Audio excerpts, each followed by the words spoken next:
c'est quand même fascinant de se réveiller le matin en se tenant là, à la surface de la Lune. Neil et Buzz, eux, dorment encore d'un sommeil profond, comme si cette nuit n'était en aucun point différente des autres. Pourtant, avec Michael resté à bord de Columbia, ils sont les êtres humains les plus lointains de la Terre à ce moment.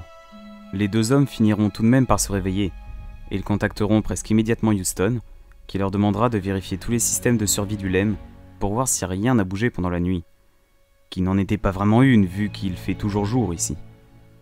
Par la suite, pendant qu'ils prennent leur petit déjeuner, la NASA leur demandera de décrire avec détail leur nuit sur notre satellite, ce qu'ils feront pendant 5 minutes environ. Ils racontent que la nuit fut assez agitée, entre la lumière blanche du soleil, la température qui a baissé pendant la nuit, et les bruits des différents ordinateurs les empêchèrent de dormir tranquillement. Après avoir répondu à toutes les questions des scientifiques et des médecins, Houston nous apprend que l'heure du décollage a été fixée précisément. Il aura lieu dans 3 heures. Car oui, après la journée d'hier qui fut très chargée en émotions et en événements, il est déjà temps que je raccompagne mes 2 passagers en orbite lunaire. Après cette annonce du Capcom, l'équipage finit la préparation du décollage, vérifie les paramètres de télémétrie attendus et réinitialise les alarmes. Tout doit être parfait, car contrairement au décollage depuis la Terre, ici, il n'y a pas de tour de sauvetage pour nous secourir en cas de danger. Puis, alors que le compte à rebours affiche T-1h20, Houston demande à l'équipage de décrire géologiquement le personnage qu'ils observent autour d'eux. Et c'est vrai que les 2 hommes n'avaient même pas pensé à le faire.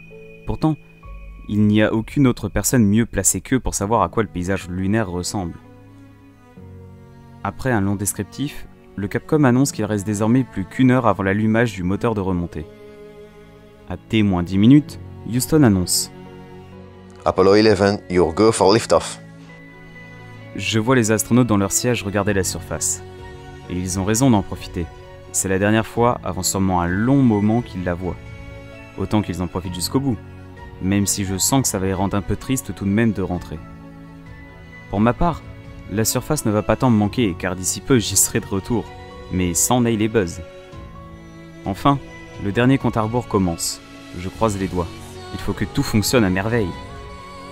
8, 7, 6, 5, abort stage, engine arm ascent, proceed.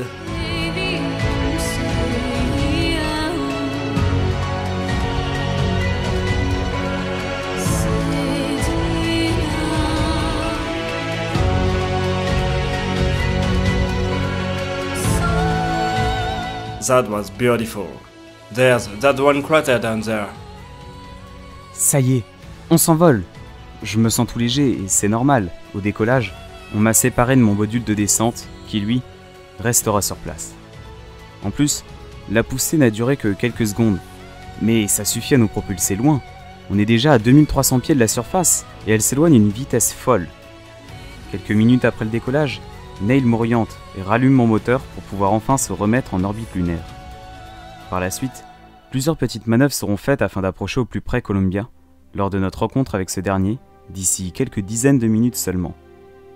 Mais, orbite lunaire oblige, une perte de signal nous prive des communications de la Terre. Les manœuvres se feront sans Houston. Quand nous réapparaissons devant la Lune, nous ne sommes plus qu'à quelques kilomètres de Columbia qui devient visible, comme un petit point blanc à l'horizon. Mais ce point grandit vite, et bientôt il devient tout aussi grand que nous. C'est alors le moment délicat du docking entre les 2 vaisseaux. Neil et Michael communiquent pour s'échanger mutuellement leurs différentes télémétries, puis, petit à petit, on se rapproche, avant de finalement se docker comme prévu. Après avoir égalisé la pression presque parfaitement, Neil ouvre les 2 sas qui le séparent de Michael, qu'il revoit pour la première fois depuis presque 2 jours. 2 jours qu'il a passés seul, en orbite lunaire.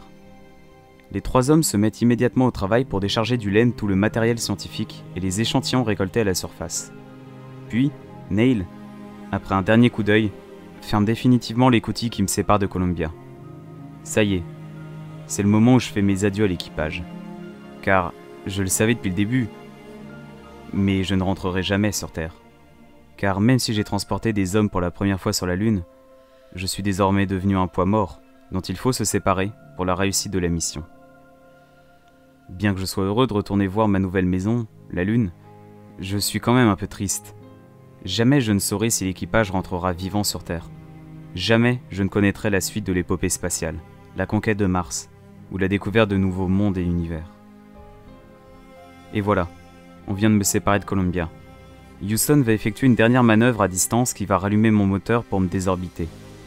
Petit à petit, Columbia rétrécit, pour disparaître de ma vue à jamais. Et c'est seulement à partir de ce moment que je réalise que ma fin est proche. Car, au fur et à mesure des heures et des jours qui passent, je vois la surface se rapprocher de plus en plus de moi. Je survole de multiples cratères, mers et montagnes. J'aimerais bien pouvoir partager cette magnifique vue avec Neil, Buzz et Michael, mais ils ne sont plus là. Jamais je ne me suis senti aussi seul au monde. Finalement, c'est dans une petite plaine que je toucherai pour la dernière fois la surface lunaire. C'est désormais ici qu'est ma toute dernière maison. C'est vrai que je suis un peu triste que cette incroyable aventure se termine là, mais je vais enfin pouvoir me reposer un peu, après avoir accompli un nombre incalculable de premières historiques. Et en plus, de là où je suis, j'ai une vue splendide sur la surface inexplorée de notre satellite. Mais c'est pas tout, j'aurai aussi une vue magnifique sur l'endroit qui m'a vu naître, l'endroit qui a vu naître chaque homme et chaque femme, l'endroit qui avait toujours accueilli l'homme avant qu'il n'ait eu l'idée folle d'aller voir ce qu'il y avait plus loin qu'elle. Et cet endroit, c'est bien entendu la Terre.